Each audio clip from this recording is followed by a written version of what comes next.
Praise the Lord.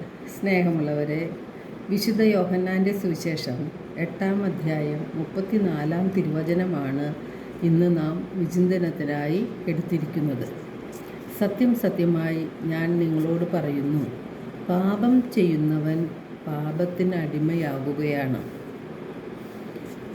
പാപം ചെയ്യുമ്പോൾ ഒരു വ്യക്തി പാപത്തിന് അടിമയായി പോവുകയാണെന്ന് യേശു പറയുന്നു.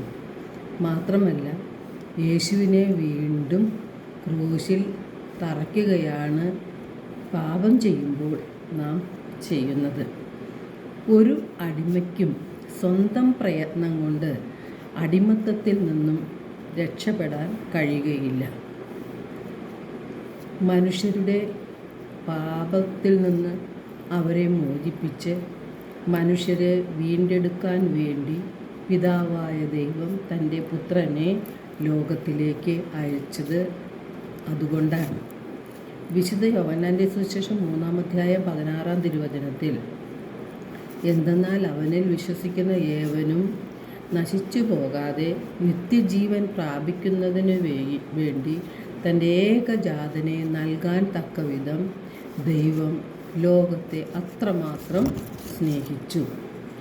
ദൈവം നമ്മെ എത്രമാത്രം സ്നേഹിച്ചു എന്ന് നാം മനസ്സിലാക്കണം.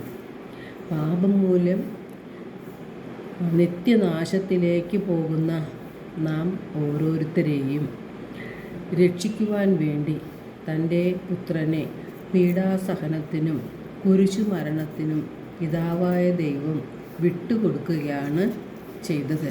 അത്രമാത്രം ദൈവം നാം ഓരോരുത്തരെയും സ്നേഹിക്കുന്നുണ്ട്.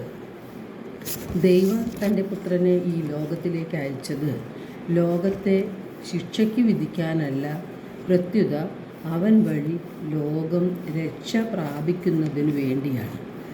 യേശു തൻ്റെ പീഡാസഹനത്തിലെയും മരണത്തിലൂടെയും ഉത്ഥാനത്തിലൂടെയും പാപത്തിന്മേൽ വിജയം നേടി. പാപത്തിൻ്റെ മേൽ യേശു നേടിയ വിജയത്തിൽ നമ്മെ പങ്കാളികൾ ആക്കുവാൻ വേണ്ടി കുമ്പസാരമെന്ന കൂദാശ ഒരുക്കി. ഒരു വ്യക്തി തൻ്റെ വീഴ്ചകൾ ഏറ്റുപറയുകയും തൻ്റെ നിസ്സഹായകത പ്രകടമാക്കുകയും ചെയ്യുമ്പോൾ സഭയുടെ പുരോഹിതൻ ദൈവത്തിൻ്റെ അധികാരം ഉപയോഗിച്ച് അവൻ്റെ പാപങ്ങൾ പൊറുക്കുകയും അവനെ ദൈവം സ്വീകരിക്കുകയുമാണ് ചെയ്യുന്നത്. അതിക്രമങ്ങൾക്ക് മാപ്പും പാപങ്ങൾക്ക് മോചനവും ലഭിച്ചവൻ ഭാഗ്യവാനാണ് എന്ന് തിരുവചനം പറയുന്നുണ്ട്. കർത്താവ് കുറ്റം ചുമത്താത്തവൻ, അതുപോലെ ഹൃദയത്തിൽ വഞ്ചന ഇല്ലാത്തവനും കർത്താവിന് സ്വീകാര്യനാണ്. യെശയ്യാ 1:18 കർത്താവ് നമ്മെ ക്ഷണിക്കുകയാണ്, വരുവിൻ നമുക്ക് രമ്യതപ്പെടാം. നിങ്ങളുടെ പാപങ്ങൾ കടും ചുമപ്പാണെങ്കിലും അവ മഞ്ഞുപോലെ വെണ്മയുള്ളതാക്കി മാറ്റാം. അവ രക്തവർണ്ണമെങ്കിലും കമ്പിളി പോലെ വെളുപ്പിക്കും. നാം പാപങ്ങൾ ഏറ്റുപറഞ്ഞ് പാപമോചനം നേടി യേശുവുമായി രമ്യതത്തിലാകുമ്പോഴാണ് നാം സ്വർഗരാജ്യത്തിൽ പ്രവേശിക്കുന്നത്.